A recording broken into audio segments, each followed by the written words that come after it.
Waiting gone live. Hello everybody, welcome back to Naked Security Live. This is effectively the one before Christmas, so what better time to talk about messaging scams, given that at this time of the year you're probably most likely to receive messages from people that you know, maybe if you know quite well, but you don't interact with them on social media or instant messaging except around about this time of the year. And that's the reason for today's topic name: watch out for messenger scams. In fact, we're not just going to talk about Facebook Messenger. The advice I plan to give you, it will work for all the online services you use, where whatever instant messaging or social network it is. But the reason that I wanted to start with a messenger scam specifically is because of the time of the year. A reader received a message from someone he knows, not that well, but well enough. Someone he knows well enough to trust it. As far as I know, they're members of the same cycling club, so they kind of know each other. They meet up from time to time, but they don't normally interact on social media. And so he was not surprised, but was perhaps very slightly thoughtful when he received a message that looked like this. And he received this message yesterday. We've had people commenting, say, yeah, I've had 2 of those already. So this seems to be a thing just at the moment. This is the least exciting image in the world, really. That's the message. You can see I've blanked out the picture of the sender, and it says, "Is it you in the video?" And above there's what looks like a video, except it isn't a video, it's just an image that acts as a link. Now imagine if you got a message like that from someone you'd never heard of before, whether it was by email or IM or anything, you'd either think it was somewhere between bizarre or creepy. Like you'd think, I've heard about these videos that people claim to have, but they won't show you what they are, sextortion and all of that. But if it's just someone you know, for example, someone in your cycling club, and you think, oh, maybe it's that video that someone took of me having a big wipeout at the meet the other day, or maybe it's when I did that fantastic award-winning downhill run. Is it me in the video? Of course. So there seems no harm in clicking. So he did tap on the image, and of course there was no video, but he went to a URL shortening service. Now this reader told us that when he was using his browser, he could hover over and see what the link would be. So it was one of those URL shortening services, they just have a few characters in the URL. So they kind of disguise where you're really going. They're sort of annoying, but the good news is they don't work by fetching the content behind the scenes from a bad site and then feeding it to you with a good URL. Basically, the way URL shorteners work is you visit that site and it sends a very brief reply to your browser saying, no, here's the real URL to use. So the good news is if you do rely on URL shorteners, they generally won't trick your web filter, because you go to the URL shortener and then immediately the next thing that happens is you go to the site that was intended all along. And unsurprisingly, he's got to watch a video, he needs to log into Facebook, and he gets a screen that looks like that. I hope you can see that. It's sort of realistic enough, and if you're not thinking clearly, you might just log in and click the button and try and connect. Now, the good news about this is that the crooks made a double blunder. Well, firstly, of course, they don't have access to a Facebook domain, so they had to made do with a web hosting company. There's a boutique web hosting company in Hungary, and they just created a subdomain on there with some random string of characters. But as you saw in that picture, there was a padlock crossed out, which is Firefox's way of telling you this site is not using HTTPS. You can see that in the address bar.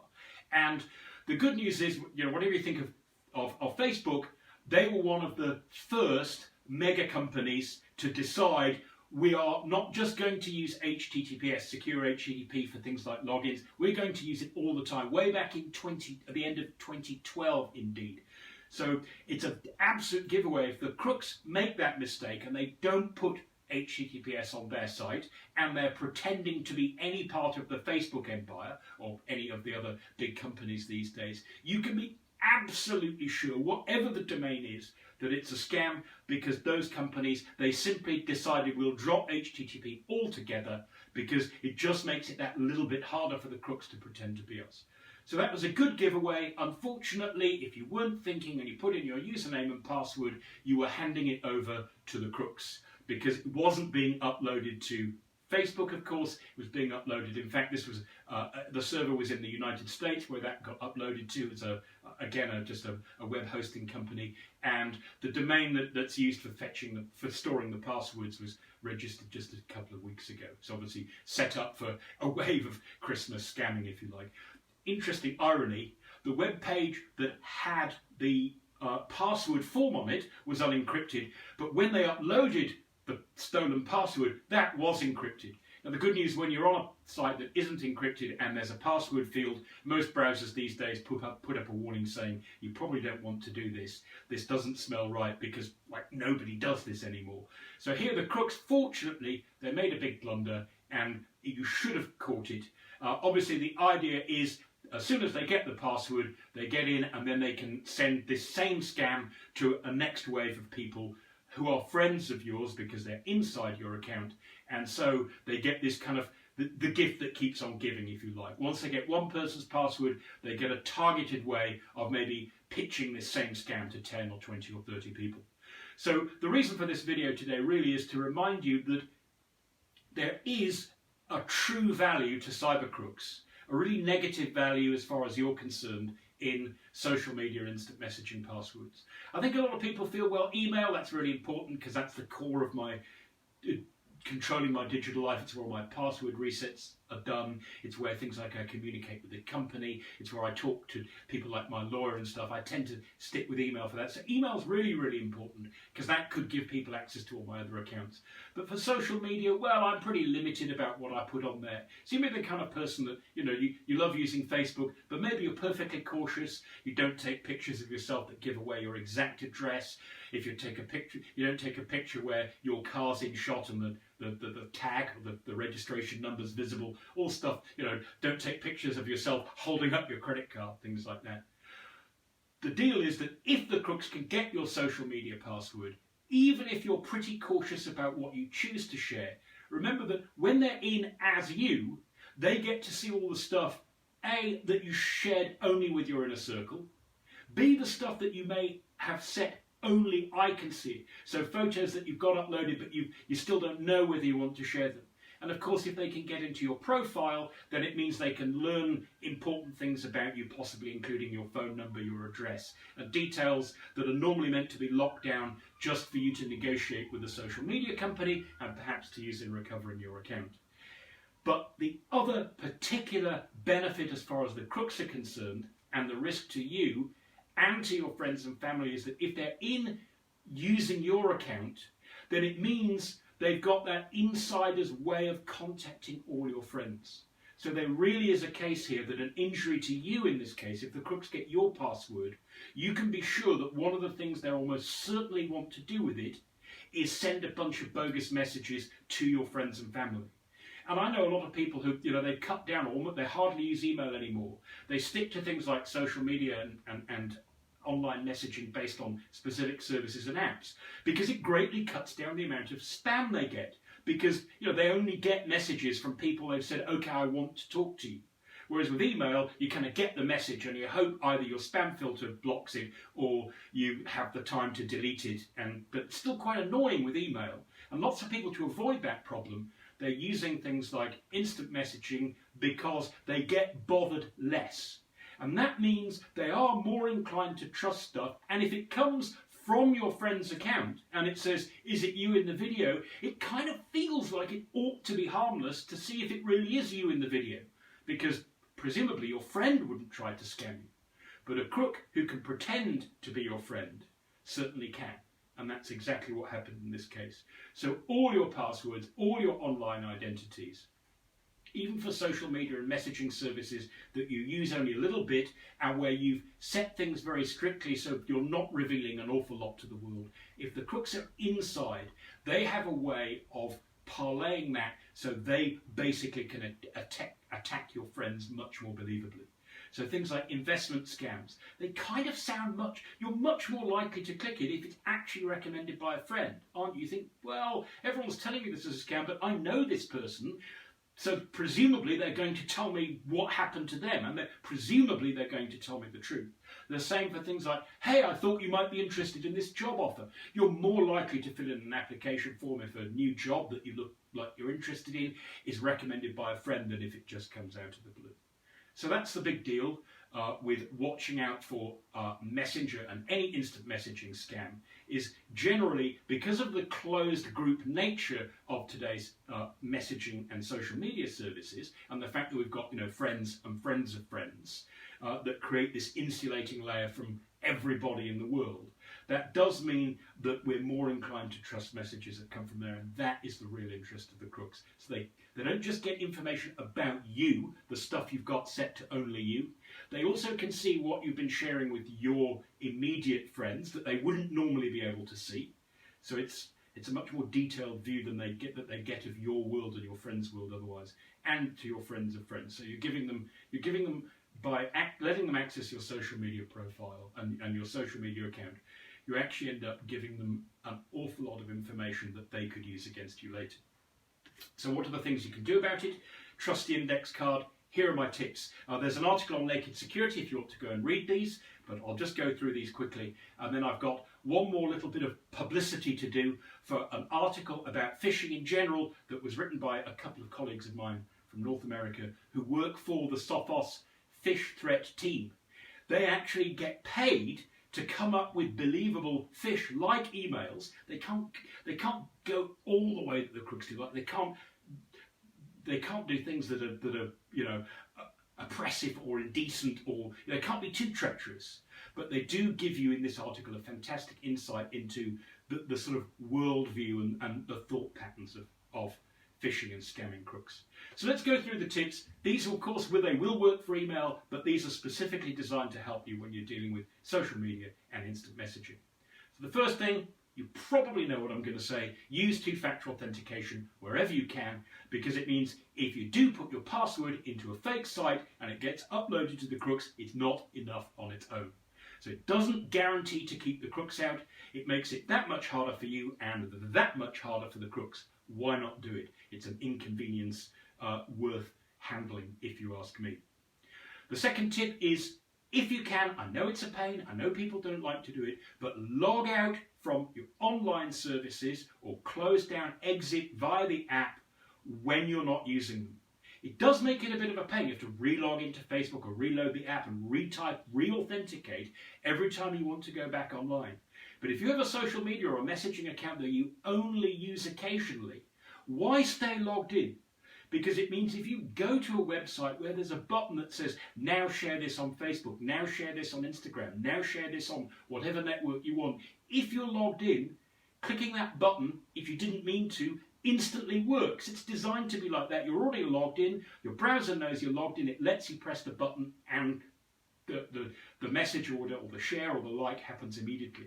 If you're logged out from a service you don't use a lot and you accidentally click a button that would produce a recommendation on that service, you'll get a login screen because it will say if you want to post, you need to log in. So it's a good mechanism to do logging out when you're not using an account, though I admit for many people, for an account that you use regularly, it is a bit of a pain. But if you can bear it, it can work really well. The third tip is, if you see something like what our reader saw here, from one of your friends, and you go, you know what, they'd never post an investment advice like this. They'd never post a job offer. This video, obviously I went to a completely fake page asking for my password. I bet they've been hacked, that's why I got the message. So please make an effort to tell them, do your bit to help them. But very importantly, don't use the mechanism that you think's been hacked to tell them that they've been hacked. Because all you're doing is tipping off the crooks. And the crooks will reply saying, oh yeah, no, I'm all over it, don't worry, I've fixed it. When of course they haven't. So if it is a friend of yours, you should be able to find a different way, perhaps even give them a phone call. And that's a great way to just pass the news on. If they've been hacked and they're messaging you, they're probably messaging dozens or even hundreds of other people. It could cause pain or suffering for those people over the festive season, so let them know. And the flip side of that, tip number 4, is listen to your friends if they tell you, give you a warning that you've been hacked. But be careful how you listen. Because, as you know, what crooks will do is they will, and there's a great example of this in the article that I'll mention to you later from the Phish threat team, is that crooks love to use fake messages that say, whoa, you've been hacked. But the good news is, if you click here, you can put it all right. So in other words, they talk you into doing something insecure, but they disguise it in a veneer of you're actually improving security. So if a friend does contact you, make sure that it really is that friend. And if they contact you on a system where they're saying you've been hacked, don't believe them, because obviously it could be the crooks talking to you. But if somebody says, we think your account's been hacked, don't just say, nah, it would never happen to me. Go and investigate, because you could be helping yourself and you could be helping the next guy. The fifth tip is, I strongly recommend, as we've done many times before, that you use a password manager. For the simple reason that it stops using the same password on every site, it stops using similar passwords, it stops you choosing bad passwords. If you need to change your password, it makes it really, really easy, because it can choose another good one for you at the click of a button. And most importantly, perhaps, it stops you putting the right password in the wrong site. So in a scam like this chap went to this boutique Hungarian web hosting company. His password manager has never been there before. It has no information that says that's connected to his Facebook account or to his Messenger account. It's not going to offer to put in any password, let alone one for another account. So that's a great way of protecting yourself from phishing. And lastly, I have said this before, when you're looking for an antivirus program, consider one that has a web filter built into it, so that it, rather than just waiting for bad stuff to come back and then trying to detect and stop it, that's important, obviously, because that stops bad stuff however it gets in, whether it's in an instant message, a download, on a USB stick, or whatever it is, doesn't really matter. But you also want to try and stop your browser or the apps on your phone or your laptop from reaching out to a site if you can predict in advance that what's on that site is going to be bogus. And that would happen if you had, for example, Sophos Home. That's free for 3 users. I think going to be a little bit commercial here. We've got a 30% offer for the festive season. So with the Sophos Home Premium, it's £35, I think, in the UK a year, 42 of your United States dollars if you're in the US, and that gives you a year's protection. That lets you protect up to 10 people in your extended family. So you get a little. So you can actually, if you've got someone who doesn't live with you, it's kind of hard to visit them in coronavirus times, but you can jump in with the server, the console that we provide you, and kind of provide them advice and help and look at what's going on. So a web filter can really help you out, because it doesn't just wait for malware to get close to your computer and then try and block it. It stops you going to where there might be bad stuff. And most importantly, it stops you connecting to sites where the goal of the crooks is not to send you something bad, it's to trick you into giving them something good. If you don't get to the site in the first place, like you don't get to the fake login page, you can't possibly put your password into it. So that brings me to just in conclusion, just a little bit of a shout, if I can find the photo.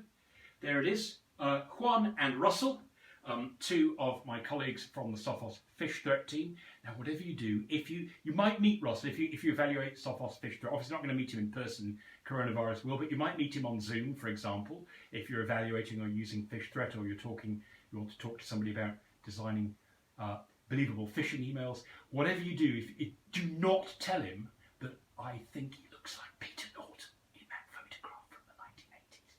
But he does, doesn't he? So those guys, they, as I said, they actually get paid for writing phishes for a living. But they write phishes so that you can test your users in a non-confrontational way. In other words, you can get people to make their mistakes when the risks are low, and then counsel them, rather than when the risks are high. And they've published a fantastic article this week on naked security. I'll just show you if you want to go and find it. I'll put the URL in the notes when the video is finished. Phishing tricks that really work and how to avoid them. So they talk a little bit about the kind of emotions that phishers use, how they deliver emails, and how you can spot them. So in other words, the idea is, if you know how your enemy thinks, it's a lot easier to defend against them.